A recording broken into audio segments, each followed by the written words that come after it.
আসসালামু আলাইকুম। আপনারা দেখছেন সজনা পাতা বা মোরিঙ্গা পাতা এবং সজনার ডাঁটা।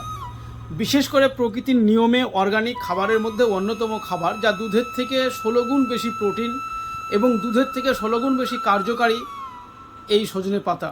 তাই এই সজনে পাতাতে বিশেষ যে সমস্ত উপকারিতা আছে, শরীরে রোগ প্রতিরোধক ব্যবস্থা করে, শরীরে ব্যথা উপশম করে, মাথা ব্যথা দূর করে, ফোড়ার উপশম করে, হাঁপানি এবং মূত্র পাথরি উপশম করে, গ্যাস হওয়া থেকে রক্ষা করে, হাড়ের স্বাস্থ্যের উন্নতি সাহায্য করে, দাঁত মজবুত করতে সাহায্য করে এবং ক্যান্সার প্রতিরোধ করার মতো ক্ষমতা এই মোরিঙ্গা পাতা বা সজনে পাতায় আছে। তাই মোরিঙ্গা পাতা বা সজনে পাতা বা মোরিঙ্গা ডাঁটা বিভিন্নভাবে খাওয়া যায়। রান্না করে খাওয়া যায়, স্যালাড করে খাওয়া যায়, রস করে খাওয়া যায় এবং এর পাতা গুঁড়ো চায়ের সঙ্গে খাওয়া যায়। এবং এই মোরিঙ্গার ডাঁটা ডাল হিসাবে এবং বিশেষ করে সবজির খুব সুস্বাদু খাবার এবং অনেক জায়গায় স্যুপ করেও খেতে দেখা যায়। অর্থাৎ আমরা জানি মোরিঙ্গা বা সজনে ডাঁটা বা পাতা এত উপকারী, কিন্তু আমরা সেটাকে অ্যাভয়েড করে চলি।